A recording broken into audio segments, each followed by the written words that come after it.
함께 말씀의 은혜를 나누려고 합니다.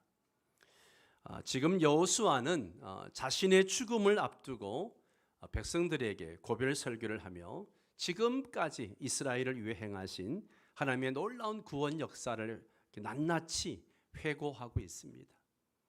오늘 말씀은 여호수아가 그의 생의 마지막에 이스라엘 백성들에게 하나님의 은혜를 상기시키고 그들의 믿음과 순종을 촉구하는 아주 중요한 그런 연설입니다. 마지막 설교이죠. 한마디로 택하신 자들을 돌보시는 하나님의 은혜에 대해서 지금 말씀하고 있습니다. 여러분 생각해 보십시오. 우리 각자의 삶에도 돌아보면 수많은 순간들이 있었습니다. 기쁠 때가 있었고 슬플 때가 있었고 승리할 때가 있었고 패배할 때도 있었고요. 그리고 희망과 절망이 교차하는 그 순간들 속에도 우리는 누구를 의지하며 살았는가 하는 것입니다. 누가 우리를 돌보셨는가 하는 것이죠. 여러분 인생 가운데 하나님의 손길이 닿지 않은 그런 순간들이 있었던가요? 우리의 삶이 아무리 힘들고 어려웠던 때도 하나님께서는 우리를 지키시고 인도하셨습니다. 하나님의 사랑과 자비는 우리의 길을 비추는 등불이었고 우리의 피난처가 되어주셨습니다. 오늘 이 말씀을 통해서 우리는 그 은혜를 다시 한번 되새겨보고 우리의 믿음을 새롭게 하기를 원합니다.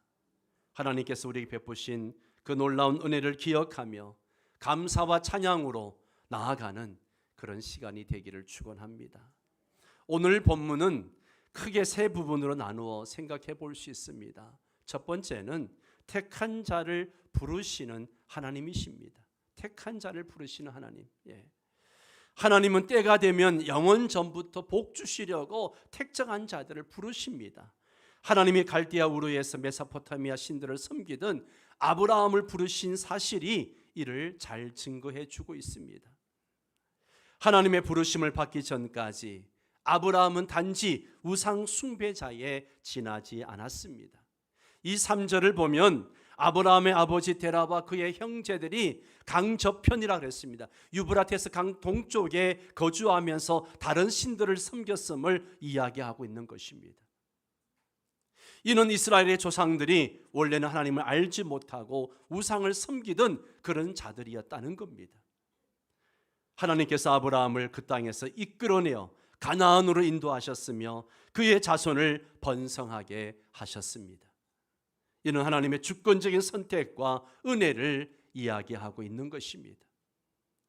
아브라함의 가족은 원래 우상 숭배자들이었지만 하나님께서 그들을 불러내어서 특별한 민족, 특별한 백성으로 삼아주셨습니다.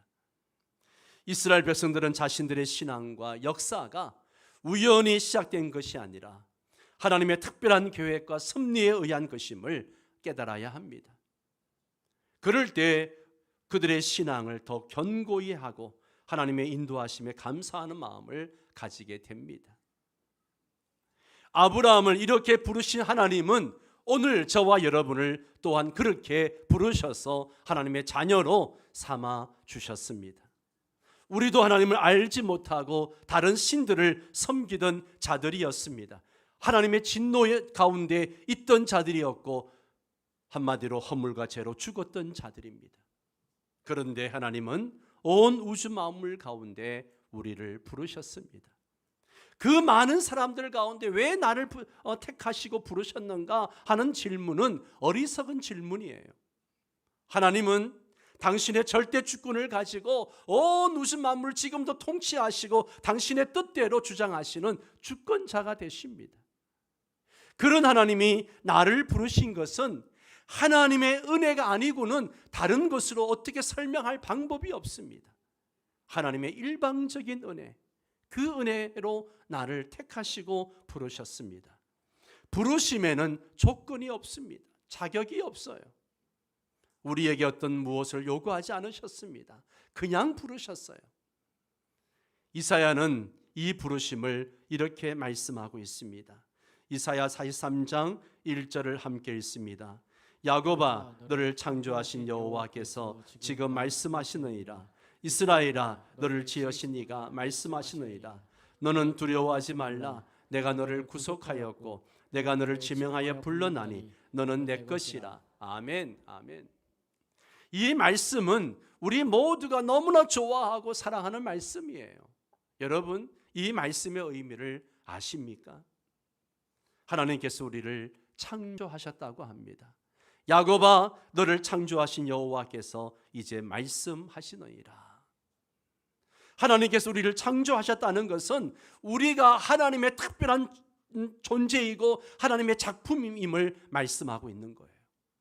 여러분, 우리는요 우연히 이 땅에 존재하는 사람들이 아닙니다. 하나님의 계획과 목적 속에서 창조된 그러한 존재들입니다. 아멘이십니까? 창조주 하나님께서 우리를 만드셨기에 우리는 그분의 손길과 사랑을 받을 자격이 있습니다. 그분이 나를 만드셨기 때문에 하나님의 사랑을 받을 자격이 있는 거예요. 우리는 하나님의 특별한 존재입니다. 또 하나님께서 우리를 지으셨다라고 말합니다. 이스라엘아 너를 지으신 이가 말씀하시느니라.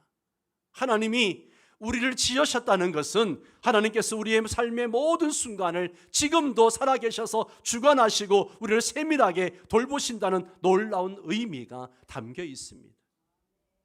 우리가 겪는 모든 경험과 모든 상황 속에서도 하나님은 우리와 늘 함께 하시고 우리를 지키시고 보호하십니다. 여러분, 나를 창조하시고 지으신 하나님이 나와 함께 하시며 우리를 지키시고 보호해 주신다는 사실을 믿음으로 고백하시기를 바랍니다. 그렇기 때문에 오늘 이사야는 두려워하지 말라 그렇게 이야기합니다. 너는 두려워하지 말라. 이 말씀은요 우리가 삶의 여러 가지 어려움과 도전 앞에서도 어떤 마음을 가져야 하는가 그것을 이야기하고 있는 거예요. 우리는 두려워할 필요가 없습니다. 왜냐하면 하나님께서 우리와 함께 하시고 우리를 구속하셨기 때문입니다. 두려움은 하나님의 사랑 안에서 다 사라집니다. 하나님의 사랑이 우리를 온전히 감싸고 있기 때문에 그렇습니다. 뿐만 아니라 하나님께서 우리를 구속하셨습니다. 내가 너를 구속하였고 라고 말합니다. 구속하셨다는 것은 하나님께서 우리를 죄와 사망의 권세에서 건져내셨음을 의미합니다. 예수 그리스도의 십자가에서 흘리신 보혈로 우리는 죄 사함을 받고 하나님의 아들, 딸이 되었습니다. 이 구속의 은혜는 우리가 하나님의 특별한 소유임을 확정해 줍니다. 그렇기 때문에 하나님 우리를 향해서 뭐라 말씀하세요? 내가 너를 지명하여 불러나니 너는 내 것이야. 할렐루야. 너는 내 거야 라고 말씀하시는 거예요. 우리 각자를 지명해서 불렀습니다. 한 사람 한 사람을 지명해서 불렀어요. 그냥 도매급으로 부르신 게 아니에요. 각 사람 한 사람 한 사람을 부르셨습니다. 나는 그래서 하나님의 것입니다. 너는 내 거야. 하나님이 말씀하시는 거예요. 이 말은 하나님께서 우리를 개별적으로 다 알고 계시고 우리를 그분의 특별한 목적을 위해 부르셨다는 것을 의미합니다. 우리는 하나님의 소유이며 그분의 사랑 속에서 안전합니다. 사랑하는 성도 여러분, 이 말씀은 우리에게 하나님의 깊은 사랑과 보호하심을 상기시켜 줍니다. 우린 창조주 하나님의 특별한 작품이며 그분의 사랑과 은혜로 구속받은 존재입니다. 우리의 삶 속에 두려움이 있을 때, 두려움이 막 밀려올 때에 이 말씀을 기억하면서 하나님 품 안에서 평안과 안식을 찾으시기를 바랍니다. 너는 두려워하지 말라. 내가 너를 구속하였고 내가 너를 지명하여 불렀나니 너는 내 것이라. 이 하나님의 말씀이 우리 마음속에 깊이 새겨지기를 바랍니다. 하나님께서는 우리를 사랑하시며 우리와 함께 하십니다. 그러므로 두려워하지 말고 하나님의 은혜와 사랑 속에서 담대히 살아가시기를 바랍니다. 사도 바울도 하나님의 택하심에 대해서 이렇게 말씀했습니다. 에베소서 1장 3절 4절을 같이 읽습니다. 찬송하리로다. 하나님 곧 우리 주 예수 그리스도의 아버지께서 우리에게 주시되 곧 창세전에 그리스도 안에서 우리를 택하사 우리로 사랑 안에서 그 앞에 거룩하고 흠이 없게 하시려고. 아멘, 아멘. 하나님께서 우리를 왜 택하셨는가? 왜 택하셨는가? 하나님께서 우리에게 신령한 복을 주시려고, 신령한 복을 주시려고. 하늘에 속한 신령한 복이라 그랬어요. 그게 뭘까요? 바로 하나님으로 인한 구원과 성령의 임재와 하나님의 사랑과 은혜와 평강과 기쁨과 그리고 영원한 생명, 이런 것들을 얘기하는 것이죠. 할렐루야. 예. 하나님께서 우리에게 주신 이 신령한 복은 예수 그리스도 안에서만 가능합니다. 예수 그리스도를 믿는 자에게만 주시는 복이에요. 예수님을 통해서 우리는 하나님의 자녀가 되었고 그분의 풍성한 은혜를 누리게 되었습니다. 그런데 언제 택하셨습니까? 말씀해 보니까 그 창세전에 그리스도 안에서 우리를 택하사라고 이야기합니다. 예. 하나님의 선택은 우리가 태어나기도 전에 창세전에 이루어졌습니다. 이는 하나님의 우리의 어떤 행위나 공로에 의한 것이 아니라 전적으로 하나님의 은혜와 주권적인 선택에 의해서 이루어진 겁니다. 하나님께서는 우리를 다 미리미리 아시고 우리를 사랑하셔서 그리스도 안에서 택하셨습니다. 이 선택은 하나님의 사랑과 계획의 깊이를 보여주고 있는 것이죠. 그리고 또 왜 택하셨는가? 우리로 사랑 안에서 그 앞에 거룩하고 흠이 없게 하시려고 라고 이야기합니다. 하나님께서 우리를 택하신 목적은 우리가 하나님의 사랑 안에서 거룩하고 흠이 없게 되는 거예요. 여러분, 거룩함은 하나님의 성품을 닮아가는 것을 의미하는 것이고요, 흠이 없다라고 하는 것은 우리의 삶이 하나님 앞에서 온전하게 되는 것을 의미합니다. 여러분, 하나님의 성품을 닮아가고 우리의 삶이 하나님 앞에서 온전하게 되는 것, 내 의지와 내 힘으로 가능합니까? 우리가 스스로 이룰 수 없는 일이에요. 오직 그리스도의 보혈로 가능해지는 줄 믿습니다. 하나님의 사랑 안에서 우리는 거룩함을 추구하며 그분의 성품을 닮아가야 합니다. 우리의 삶이 하나님께 영광 돌리며 세상 속에서 빛과 소금의 역할을 감당하도록 부르심을 받았습니다. 하나님은 우리에게 복 주시려고 택하셨습니다. 할렐루야. 두 번째는 택한 자를 구원하시는 하나님이십니다. 택한 자를 구원하시는 하나님. 하나님은 택한 백성을 죄악 세력 가운데서 구원하시는 하나님이십니다. 하나님이 400년 동안 애굽의 종로로 다든 이스라엘 백성을 출애굽시킨 사실이 이를 증거합니다.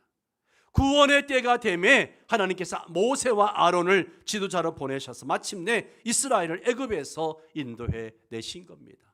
5절부터 바로 그 내용을 말하고 있는 것이죠.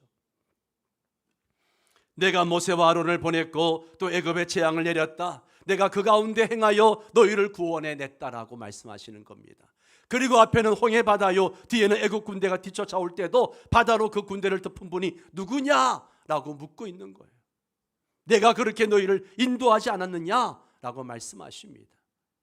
아무리 사람들과의 싸움에서도 내가 그들을 너희 손에 붙여 이기게 해 주었다는 겁니다. 하나님은 택한 백성을 끝까지 보호하시되 죄악의 세력을 철저히 진멸하셨습니다. 그 내용이 9절에서 12절의 말씀인데요, 한 절씩 교독하도록 하겠습니다. 또한 모압 왕 십볼의 아들 발락이 일어나 이스라엘과 싸우더니 사람을 보내어 부올의 아들 발람을 불러다가 너희를 저주하게 하려 하였으나 내가 발람을 위해 듣기를 원하지 아니하였으므로 그가 오히려 너희를 축복하였고 나는 너희를 그의 손에서 건져내었으며 너희가 요단을 건너 여리고에 이른즉 여리고 주민들 곧 아모리 족속과 브리스 족속과 가나안 족속과 헷 족속과 기르가스 족속과 히위 족속과 여부스 족속이 너희와 싸우기로 내가 그들을 너희의 손에 넘겨 주었으며 내가 왕벌을 너희 앞에 보내어 그 아모리 족속의 두 왕을 너희 앞에서 쫓아내게 하였나니 너희의 칼이나 너희의 활로서 이같이 한 것이 아니며. 이 말씀은 하나님께서 이스라엘 백성들을 어떻게 구원하셨는지 구체적인 세 가지 사건을 예를 들면서 말씀하고 있습니다. 9절 10절은 발락과 발람의 이야기인데요, 하나님의 주권적인 보호를 말씀하고 있는 거예요. 모압 왕 발락은 이스라엘을 저주하기 위해서 발람을 불렀습니다. 발람은 그 당시 아주 유명한 그 당시의 선지자였습니다. 그러나 하나님께서는 발람의 입을 막으시고 오히려 이스라엘을 축복하게 하셨습니다. 이는 하나님께서 우리를 향한 저주와 악의 계획을 어떻게 막으시고 오히려 축복으로 바꾸시는지를 보여주고 있습니다. 우리의 삶에도 때로는 어려움과 저주가 우리를 덮치려 하지만 하나님께서 우리를 보호하시고 축복하십니다. 슬픔이 변하여 기쁨이 되게 하십니다. 고난이 축복이 되게 하십니다. 발람의 저주에서도 구해 주셨을 뿐만 아니라 가나안 7 족속과 싸울 때에도 그들을 이스라엘 손에 붙이신 분이 바로 하나님이십니다. 이것은 무엇을 말해줍니까? 오직 하나님만이 세상의 악한 세력을 깨뜨리시고 우리를 멸망의 구덩이에서 구원해 내시는 구주이심을 증거해 주는 겁니다. 주님만이 우리의 구주가 되십니다. 11절은 여리고와 가나안 족속들과의 전투를 통해서 하나님의 강력한 인도하심을 말씀하고 있습니다. 이스라엘이 요단강을 건너 여리고에 이르렀을 때에 여러 가나안 족속들이 그들과 싸웠습니다. 하지만 하나님께서는 가나안을 이스라엘의 손에 넘겨주셨어요. 이는 하나님께서 우리의 삶 속에서도 어떤 장애물과 어려움이 있을지라도 우리를 승리로 인도하신다는 것을 말씀하고 있습니다. 우리가 하나님의 인도하심을 신뢰할 때 하나님은 우리의 싸움을 대신해 주십니다. 할렐루야. 12절의 왕벌의 이야기를 통하여 하나님의 직접적인 개입을 말씀하고 있습니다. 하나님께서는 왕벌을 보내어 이스라엘의 적들을 물리치셨습니다. 물론 여기에 왕벌은 실제 곤충인지 아니면 두려움을 상징하는 표현인지 학자들 사이에서도 의견이 분분합니다. 중요한 것은 우리가 싸워야 할 전쟁에서 하나님께서 어떻게 직접 개입하시고 승리를 주시는지를 말씀하고 있는 거예요. 우리의 힘이나 능력으로 이길 수 없는 상황에서도 하나님께서는 우리의 싸움을 대신해 주십니다. 우리는 그분의 능력을 의지하며 그분의 도우심을 구해야 됩니다. 하나님은 택하신 자를 구원하시는 하나님이십니다. 바울은 우리를 향하신 하나님의 이런 사랑이 얼마나 놀라운지 로마서 8장에서 이렇게 말씀합니다. 우리 한 절씩 교독하도록 하겠습니다. 그런즉 이 일에 대하여 우리가 무슨 말하리요? 만일 하나님이 우리를 위하시면 누가 우리를 대적하리요? 자기 아들을 아끼지 아니하시고 우리 모든 사람을 위하여 내주시니가 어찌 그 아들과 함께 모든 것을 우리에게 주시지 아니하겠느냐? 누가 능히 하나님께서 택하신 자들을 고발하리요? 의롭다 하신 이는 하나님이시니 누가 정죄하리요? 죽으실 뿐 아니라 다시 살아나신 이는 그리스도 예수시니 그는 하나님 우편에 계신 자요 우리를 위하여 간구하시는 자시니라. 누가 우리를 그리스도의 사랑에서 끊으리요? 환난이나 곤고나 박해나 기근이나 적신이나 위험이냐 칼이랴. 기록된 바 우리가 종의 주를 위하여 죽임을 당하게 되며 도살당할 양같이 여김을 받았나이다 함과 같으니라. 그러나 이 모든 일에 우리를 사랑하신 이로 말미암아 우리가 넉넉히 이기느니라. 내가 확신하노니 사망이나 생명이나 천사들이나 권세자들이나 현재일이나 장래일이나 능력이나 함께 읽습니다. 높음이나 깊음이나 다른 어떤 피조물이라도 우리를 우리 주 그리스도 예수 안에 있는 하나님의 사랑에서 끊을 수 없으리라. 할렐루야. 네, 하나님의 사랑에서 끊을 수 있는 거 세상에 아무것도 없습니다. 심지어 죽음이라도 끊을 수 있는 거 아무것도 없어요. 세 번째로 택한 자를 복 주시는 하나님이십니다. 택한 자를 복 주신 하나님. 하나님은 택하신 자를 구원해 주실 뿐만 아니라 복 주시는 분이십니다. 하나님의 출애굽한 이스라엘을 가나안으로 인도해서 들이실 때에 그 땅을 기업으로 주시고 그 땅의 소산을 먹게 하신 사실이 이를 증거해 줍니다. 13절을 함께 읽습니다. 내가 또 너희가 수고하지 아니한 땅과 너희가 건설하지 아니한 성읍들을 너희에게 주었더니 너희가 그 가운데 거주하며 너희는 또 너희가 심지 아니한 포도원과 감난원의 열매를 먹는다 하셨느니라. 아멘. 여기 보니까 내가 너에게 수고하지 아니한 땅과 너희가 건설하지 아니한 성읍들을 주었더니, 하나님께서는 이스라엘 백성들이 그들에게 그들이 직접 수고하지 않은 땅과 그 성읍들을 주셨어요.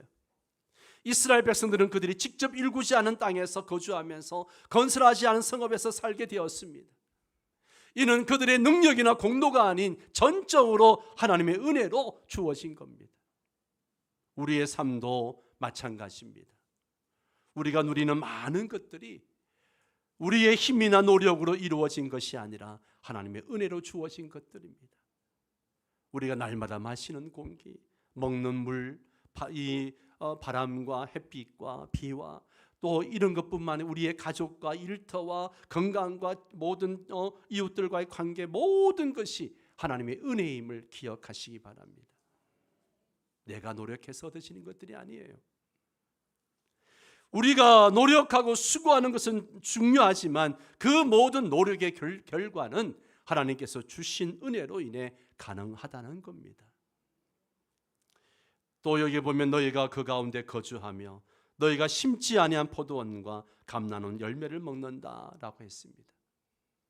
하나님께서는 이스라엘 백성들에게 그들이 심지 않은 포도원과 감나논의 열매를 주셨습니다. 이는 하나님께서 미리 준비하신 축복을 그들이 누리게 하신 겁니다. 이스라엘 백성은 그들이 직접 심지 않은 포도원과 감나논에서 수확을 거두며 하나님께서 그들을 위해 마련하신 축복을 누리게 되었습니다. 우리도 마찬가지로 하나님께서 미리 준비하시고 예비하신 축복들을 누리고 있습니다. 우리가 심지 않은 열매를 먹고 우리가 세우지 않은 집에서 거주하는 것은 하나님의 섭리와 계획의 결과입니다. 목사님 천만에요. 내가 열심히 땀 흘려 수고해서 월급 받아서 내가 살고 있고 내가 열심히 수고해서 집을 장만했는데 무슨 하나님의 은혜입니까? 여러분, 내가 그렇게 수고하고 그렇게 할 수 있는 것도 하나님의 은혜입니다. 하나님이 지켜주시지 아니하시면 파수꾼에 깨어있는 것이 헛되다라고 성경은 말하고 있습니다. 하나님의 은혜 아니면 우리는 어떤 것도 지킬 수 없습니다. 하나님께서 우리 삶을 주관하시고 우리를 위해 미리 준비하신 축복들을 감사함으로 받아들이며 살아가야 합니다. 우리가 하나님의 은혜와 축복을 깨달을 때 우리의 반응은 감사와 찬양이어야 합니다. 하나님께서 우리를 위해 행하신 모든 일들을 기억하고 그분의 은혜에 감사하는 삶을 살아가야 합니다. 우리의 삶의 모든 영역에서 하나님께 주신 축복을 인식하고 그분께 찬양과 영광을 돌리는 것이 우리의 책임입니다. 예를 들어서 우리가 좋은 직장을 얻었을 때에, 건강을 회복했을 때에, 어려운 상황에서 도움을 받았을 때 우리는 하나님께 감사하고 찬양해야 합니다. 우리의 삶 속에서 작은 일 하나하나가 하나님의 은혜로 이루어진 것임을 깨닫고 하나님께 감사하는 마음을 가져야 합니다. 사랑하는 성도 여러분, 우리 하나님은 택하신 자들을 부르시는 분이십니다. 우리 하나님은 택하신 자들을 구원하시는 분이십니다. 택한 자를 구원하실 뿐만 아니라 복 주시는 하나님이십니다. 오늘 말씀을 통해 우리는 하나님께서 우리에게 주신 은혜와 축복을 다시 한번 되새기기를 바랍니다. 우리는 우리의 공로나 노력이 아닌 전적으로 하나님의 은혜로 많은 것을 누리고 있습니다. 하나님께서 준비하신 축복을 감사함으로 받아들이며 우리의 삶 속에서 그분의 은혜에 감사하는 마음으로 살아가야 합니다. 오늘도 하나님께 주신 은혜를 기억하며 감사와 찬양으로 가득한 삶이 되시기를 주의 이름으로 축원합니다.